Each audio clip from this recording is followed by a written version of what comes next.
Hi friends, ఇదైతే మన Indian air force అనమాట. ఐఏఎఫ్కి సంబంధించినటువంటి అగ్నివీర్ వాయు నాన్ కమాండ్ అండ్ ఇంటేక్ 01/2027కి సంబంధించినటువంటి అప్లికేషన్ మనకి ఎలిజిబిలిటీ క్రైటీరియా ఇవన్నీ కూడా మనకి ఈ వీడియోలో అయితే ఉన్నాయన్నమాట. మీరు స్కిప్ చేయకుండా కంప్లీట్గా చూసినట్టయితే కనుక మీకు పూర్తి వివరాలు అయితే తెలుస్తాయి అనమాట. ఫ్రెండ్స్, మనం బ్రీఫ్గా చూసుకున్నట్లయితే కనుక ఈ వేకెన్సీస్కి సంబంధించినటువంటి ఎలిజిబిలిటీ క్రైటీరియా ఏదైతే ఉందో ప్లస్ మన ఓన్లీ అన్మ్యారీడ్ మేల్ క్యాండిడేట్స్ మాత్రమే దీనికి ఎలిజిబుల్ అయితే అవుతారనమాట. అలాగే చూసుకుంటే డేట్ ఆఫ్ బర్త్ ఏదైతే ఉందో ఇక్కడ 2 డేట్స్ అయితే ఇచ్చారు. ఈ 2 డేట్స్ మధ్య కనుక మీరు బారన్ అయ్యి ఉంటే మీరు దీనికి ఎలిజిబుల్ అయితే అవుతారనమాట. 1 జనవరి 2005 అంటే 1/1/2005 అలాగే 1/7/2009 ఈ 2 డేట్స్ కూడా కలుపుకొని దీని మధ్య కనుక మీ యొక్క డిఓబి ఉంటే మీరు దీనికి ఎలిజిబుల్ అయితే అవుతారనమాట. అలాగే 10th క్లాస్ అయితే పాస్ అయితే ఉండాలన్నమాట.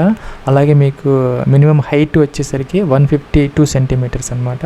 అలాగే చెస్ట్ అనమాట, అంటే మీరు గాలి పీల్చినప్పుడు కనీసం 5 సెంటీమీటర్స్ ఎక్స్పాండ్ కనుక అయితే సరిపోతుంది అనమాట. వెయిట్ అనేది మీ యొక్క హైట్కి తగ్గట్టుగా వెయిట్ అనేది అవి ప్రొపోర్షనేట్గా ఉంటే సరిపోతుంది అనమాట. అంటే మనకి ఇక ప్రత్యేకంగా అయితే ఇక్కడైతే మనకి మెన్షన్ అయితే చేయలేదు. ఎంత హైట్ ఉంటే దానికి తగ్గట్టుగా ఒక చార్ట్ ఉంటుంది అనమాట.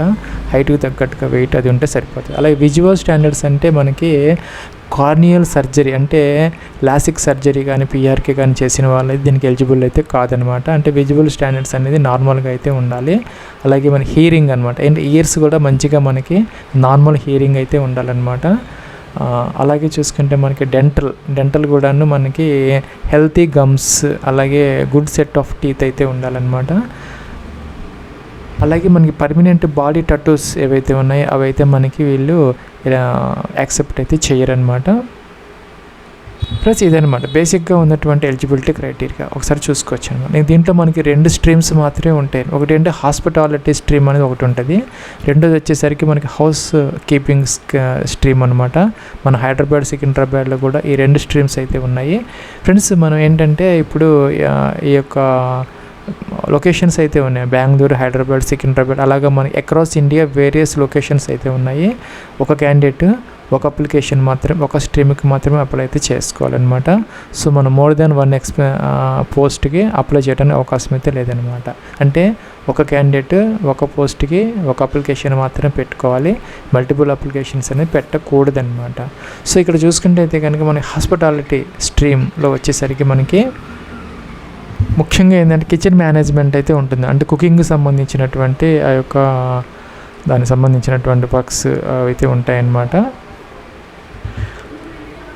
ప్లస్ ఇంకా నెక్స్ట్ వచ్చేసరి హౌస్ కీపింగ్ స్ట్రీమ్ అంటే ఆ యొక్క ఫ్లోర్స్, రోడ్స్, రూమ్స్, బాత్రూమ్స్, ఆ యొక్క కమోడ్స్ ఇవన్నీ ఉంటాయి కదా, దానికి సంబంధించినటువంటి క్లీనింగ్ వర్క్స్ కానీ అలాగే వాషింగ్ వర్క్స్ అలాంటివి అయితే ఉంటాయన్నమాట మనకి.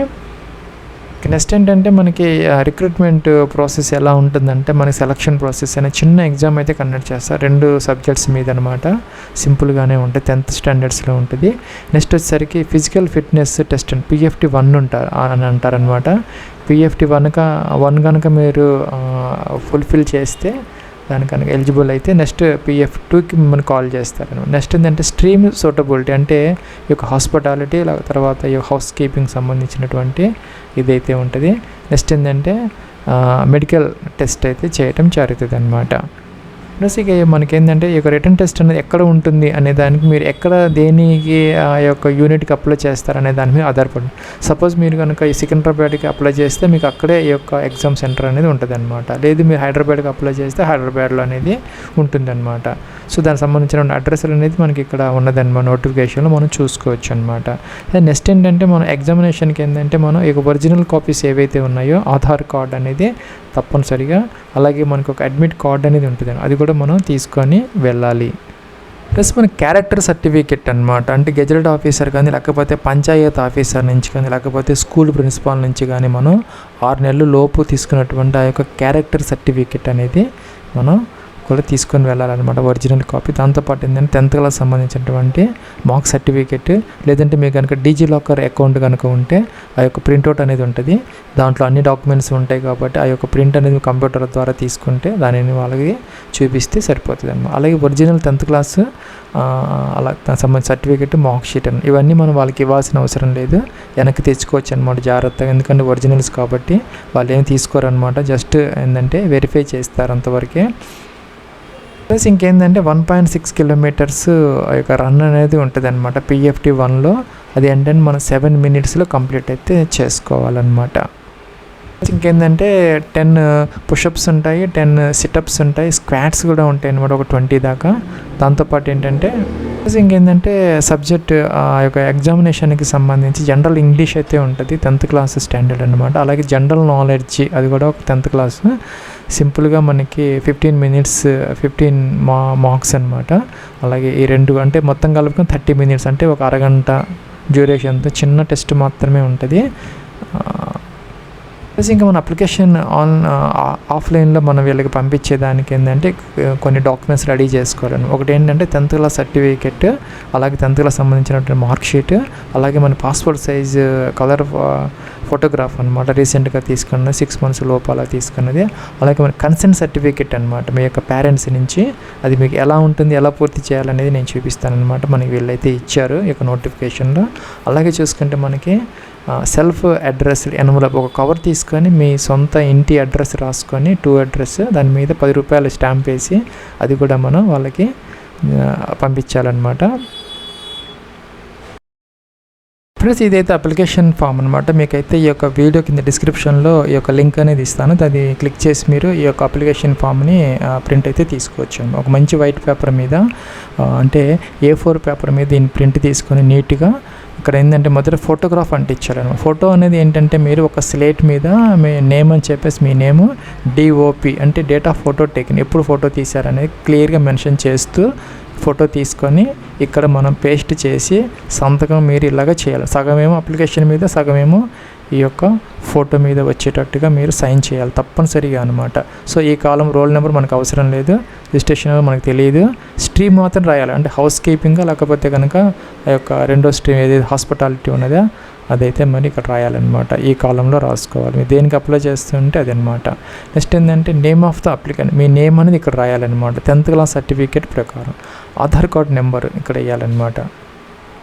అలాగే చూసుకుంటే మీ యొక్క ఫాదర్స్ నేమ్, ఇది కూడా 10th క్లాస్ సర్టిఫికేట్ ప్రకారం మాత్రమే ఉండాలి. అది మీ యొక్క ఫాదర్స్ ప్రొఫెషన్, అంటే మీ ఫాదర్ ఏం చేస్తారు అనేది, అంటే అగ్రికల్చరా లేకపోతే జాబా ఏంటి అనేది మెన్షన్ అయితే చేయాలి. అలాగే మీ యొక్క మదర్స్ నేమ్ అనమాట.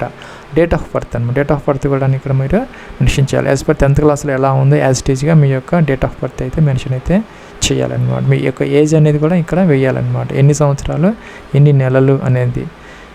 నెక్స్ట్ ఏంటంటే ఈ యొక్క 10th క్లాస్ సర్టిఫికేట్ ప్రూఫ్ అనేది మనం జిరాక్స్ కాపీ తీసుకొని దాని మీద మీరు సైన్ చేసి సెల్ఫ్ అటెస్టెడ్ అది కూడా మనం అప్లికేషన్తో పాటు జత చేయాలన్నమాట. ఇక్కడ ఏంటంటే నేషనాలిటీ ఇండియన్ అని చెప్పేసి రాయాలన్నమాట. మెరిటల్ స్టేటస్ అంటే మీరు మ్యారీడా అన్మ్యారీడా. సో దీనికి అన్మ్యారీడ్ వాళ్ళు మాత్రమే ఎలిజిబుల్ కాబట్టి మ్యారీడ్ కొట్టేయాలి, అన్మ్యారీడ్ అని చెప్పేసి ఇక్కడ రాయాలన్నమాట. సో నెక్స్ట్ ఏంటంటే బాడీ టటూస్ కనుక మీకు అంటే పర్మనెంట్గా ఏదైనా టటూస్ ఉంటే కనుక బాడీ మీద ఎస్ అయితే పెట్టాలి, అది ఉండకూడదు అనమాట. జనరల్గా body tattoo any parts of the body, ఎక్కడైనా బాడీ మీద టటూస్ ఉంటే కనుక ఎస్ పెట్టాలి, లేకపోతే నో అనమాట. సో ఇక్కడ ఉంటే కనుక ఎస్ కాబట్టి నో కొట్టేయాలి, లేకపోతే కనుక మనం ఎస్ కొట్టేస్తే నో అనేది అవుతుంది అనమాట. సో దాని ప్రకారం మీరు ఇక్కడ రాయాలన్నమాట. అడ్రస్ ఫర్ కరస్పాండెన్స్లో ఇక్కడ డోర్ నెంబర్ రాసుకోవాలి, ఇంటి నెంబరు, స్ట్రీట్ రాయాలి, పోలీస్ స్టేషన్ దగ్గరగా ఉన్న పోలీస్ స్టేషన్ యొక్క నేమ్ అనమాట, ఏరియా నేము. అలాగే పోస్ట్ ఆఫీస్ దగ్గరగా ఉన్న పోస్ట్ ఆఫీస్ ఎక్కడ ఉన్నది అని చెప్పేసి అనమాట, ఏరియా అని అనమాట.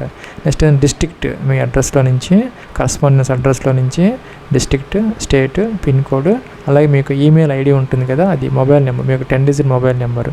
దాంతోపాటు ఏంటంటే మీకు పర్మనెంట్ అడ్రస్ అనమాట, దానికి సంబంధించి కూడా house number, street, police station, అలాగే post office, district, state, pin code ఇవన్నీ నీట్గా చక్కగా అర్థమయ్యేటట్టు ఎటువంటి మిస్టేక్స్ లేకుండా రాయాలన్నమాట. 10th క్లాస్ సంబంధించి మీరు బోర్డు ఏ బోర్డులో చదువుకున్నారు అంటే CBSE బోర్డా లేకపోతే Andhra Pradesh state board, Telangana state board ఏంటి అనేది అనమాట ఇక్కడ. అలాగే సర్టిఫికేట్ నెంబర్ వేసుకోవాలి, 10th క్లాస్ సర్టిఫికేట్ దగ్గర పెట్టుకొని దాని నెంబర్ వేయాలి. దాంతోపాటు ఇంటర్మీడియట్ కూడా ఉంటే మీకు రాసుకోవచ్చు, లేకపోతే ఒక చిన్న గీత ఇలా పెట్టేసేసి వదిలేయచ్చు అనమాట. దీనికని 10th క్లాస్ అనేది సరిపోతుంది, ఇంటర్మీడియట్ అనేది అవసరమైతే లేదనమాట. అలాగే లాంగ్వేజెస్ అనమాట, మీకు ఏ లాంగ్వేజెస్ వచ్చో అవి ఇక్కడ రాసుకోవాలి. సపోజ్ మీకు అందరికీ తెలుగు వచ్చు కాబట్టి తెలుగు రాసుకొని ఇక్కడ రీడ్ అండ్ రైట్, మీరు రీడ్ చేయగలిగితే రీడ్ అని రాయాలి, రీడ్, రైట్, అండర్స్టాండ్ అని రాసుకోవచ్చు అనమాట. అని హిందీ కూడా వస్తే హిందీ, ఇంగ్లీష్ వస్తే ఇంగ్లీష్ రాయాలన్నమాట. మీకు ఏవైతే లాంగ్వేజ్ వచ్చాయి అన్నీ కూడా ఇక్కడ 2 అయితే అడుగుతున్నారు, 2, ఒక తెలుగు ఇంగ్లీషు లేకపోతే తెలుగు హిందీ రాసుకోవచ్చు అనమాట. ఇంకా పాస్ట్ సర్వీస్, మీరు ఏదైనా గతంలో ఏదైనా ఎక్స్పీరియన్స్ ఉంటే ఇక్కడ రాసుకోవచ్చు, లేకపోతే చిన్న గీత పెట్టి వదిలేయచ్చు అనమాట. సో ప్రజెంట్ ఆక్యుపేషన్, ప్రజెంట్ ఏదైనా చేస్తూ ఉంటే పైదేమో గతంలో చేసిన ఎక్స్పీరియన్స్, అనుభవం అనమాట. కిందది ఏంటంటే రెండోది ఇప్పుడు ఏదైనా ప్రజెంట్ ఏదైనా ఎక్కడైనా జాబ్ కానీ ఎలా చేస్తూ ఉంటే కిందది అనమాట. ఇంకా 13 కాలం ఏంటంటే మీరు మీ యొక్క ఫాదర్ డిసీజ్డ్ కానీ రిటైర్డ్ సర్వింగ్ ఎవరైనా ఉంటే, అంటే ఎయిర్మ్యాన్గా కానీ సివిలియన్ పోస్ట్ కానీ ఏదైనా చేసిన వాళ్ళు ఎవరైనా ఉంటే మీ ఫాదర్ వాళ్ళు, దానికి సంబంధించినటువంటి వాళ్ళు మాత్రం ఎస్ పెడితే దాని డీటెయిల్స్ ఇవ్వాలి, లేకపోతే అవసరం లేదనమాట. ఇక్కడైతే సైన్ చేసుకోవాలి మీరు, తప్పనిసరిగా డేట్ వేసుకోవాలి, అంటే అప్లికేషన్ పూర్తి చేసిన డేట్ అనమాట, ఎప్పుడు చేశారు ఏంటనేది. నెక్స్ట్ ఏంటంటే ఇక మళ్ళీ సైన్ చేయాలి, డేట్ వేయాలన్నమాట. అన్ని fill in capital letters. So application form అనేది మన క్యాపిటల్ లెటర్స్లో రాస్తే వాళ్ళకి క్లియర్గా అయితే అర్థమవుతుంది, అందుకని ఇక క్యాపిటల్ లెటర్స్ అని ఇచ్చారు. ఇంకా కూడా ఇక్కడ మనం ఏమేమి ఏవేవి మనం అప్లికేషన్తో జత చేయాలనే దానికి లిస్ట్ ఇచ్చారనమాట ఇక్కడ. సో ఇవన్నీ మనం చెక్ లిస్ట్ అంటాం దీన్ని. సో 10th క్లాస్ సర్టిఫికేట్, అలాగే మార్క్ షీట్ అనమాట. ఇవన్నీ తప్పనిసరిగా అటాచ్ చేయాలి. నో కొట్టేయాలి. నో అంటే ఎస్ అని అర్థం, అంటే మీరు అటాచ్ చేస్తున్నామని అర్థం అనమాట. సెల్ఫ్ అడ్రస్ కవర్, ఇందాక చెప్పినట్టు ఒక కవర్ తీసుకొని మీ అడ్రస్ రాసి దాని మీద 2 అడ్రస్, దాని మీద ఒక 10 రూపాయలు స్టాంప్ వేసి అది కూడా జత చేయాలి. మీకు నో కొట్టేయాలి, ఎస్ పెట్టాలన్నమాట. సర్టిఫికేట్ ఆఫ్ ఎక్స్పీరియన్స్ ఉంటే మీకు పెట్టాలి, లేకపోతే కనుక ఎస్ కొట్టేస్తే నో అవుతుంది మీకు ఎక్స్పీరియన్స్ లేకపోతే. ఇంకా క్యారెక్టర్ సర్టిఫికేట్ 6 నెలల లోపు తీసుకున్నది స్కూల్ ప్రిన్సిపాల్ నుంచి కానీ లేకపోతే గెజిటెడ్ ఆఫీసర్ నుంచి, ఇది కూడా మనం పంపించాలి. ఇది ఎస్ కంపల్సరీగా అనమాట అందరూ కూడాను. సో ఇవన్నీ అటాచ్ అయితే చేసుకోవాలి అప్లికేషన్తో పాటు అనమాట. ఇంకా ఎవరైతే మనకి 18 సంవత్సరాలు నిండిన వాళ్ళు ఎవరైతే ఉంటారు, అబోవ్ 18 ఇయర్స్ అంటే 18 సంవత్సరాల పైన ఉన్న వాళ్ళు అయితే ఇదైతే మీరు మీ నేము, మీ ఫాదర్స్ నేము, అలాగే మీ యొక్క డేట్ ఆఫ్ బర్త్ అనమాట ఇక్కడ వేసి సైన్ చేసి సిగ్నేచర్ మీ సైన్ చేయాలి. అలాగే మీ పేరు రాసుకోవాలి, మీ పేరెంట్ అంటే మదర్ కానీ ఫాదర్ కానీ వాళ్ళ నేము, వాళ్ళ మొబైల్ నెంబరు ఇక్కడ వేసుకోవాలన్నమాట. నెక్స్ట్ ఏంటంటే క్యాండిడేట్ బిలో 18 ఇయర్స్ కనుక మీరైతే కనుక ఇది తీసుకోవాలి. 18 ఇయర్స్ కనుక పైన ఉంటే ఇది పూర్తి చేయాలన్నమాట. మీరు కనుక 18 సంవత్సరాల లోపు ఉన్న వాళ్ళైతే ఇందాక చెప్పినట్టుగా పేరు, మీ ఫాదర్స్ నేము, అలాగే కాకపోతే కనుక మీ యొక్క మదర్ నేమ్ అయినా పర్లేదు, మదర్ కానీ ఫాదర్ కానీ డేట్ ఆఫ్ బర్త్ వేయాలి. ఇక్కడ మీరు సైన్ చేయాలన్నమాట. మీ పేరు రాసుకోవాలి, మీ యొక్క మొబైల్ నెంబర్ అయితే వేసుకోవాలి. అలాగే మీ యొక్క పేరెంట్ మదర్ కానీ ఫాదర్ కానీ వాళ్ళ సిగ్నేచర్ చేయాలి, వాళ్ళ నేమ్ రాయాలి, వాళ్ళతో ఉన్న మీకు రిలేషన్ అంటే ఫాదరా మదరా ఏంటనేది, వాళ్ళ మొబైల్ నెంబరు, వాళ్ళ డేట్ అయితే అక్కడ వేసుకోవాలన్నమాట. ఈ కాలం అయితే ఎవరికి అవసరం లేదన్నమాట. Certificate by chief administrative officer, senior administrative officer optional అనమాట. ఎవరికైతే ఈ యొక్క ఎన్పిఎఫ్స్, మెసెస్, అలాగే ఏఎఫ్ వెంచర్స్లో ఉన్నటువంటి ఎవరైతే వర్క్ చేస్తూ ఉన్నారో యూనిట్ వాళ్ళు మాత్రమే అనమాట. పైన చెప్పినట్టుగా ఇక్కడ మనకి ఒక కాలం ఉంది కదా, ఎవరైతే ఈ యొక్క సర్వింగ్ ఏఎఫ్ పర్సన్స్ ఎయిర్మెన్ వాళ్ళకి సంబంధించిన వాళ్ళు ఆ యొక్క ఇదైతే తీసుకోవాలన్నమాట. వాళ్ళు chief administrative officer, senior administrative officer నుంచి అయితే మామూలు వాళ్ళకి అవసరం లేదనమాట. అడ్మిట్ కార్డు మాత్రం తప్పనిసరిగా సపరేట్ పేపర్ మీద ప్రింట్ అయితే తీసుకు. ఇందాక చెప్పినట్టుగా ఇక్కడ సెల్ఫ్ అటెస్టెడ్ ఫోటోగ్రాఫ్, ఇందాక చెప్పినట్టు పైన ఫోటో అతికిచ్చాను, సేమ్ యాజ్ ఇట్ ఈస్గా ఇక్కడ కూడా ఫోటో అతికించాలి, సైన్ చేయాలన్నమాట. తప్పనిసరిగా సైన్ చేయాలి.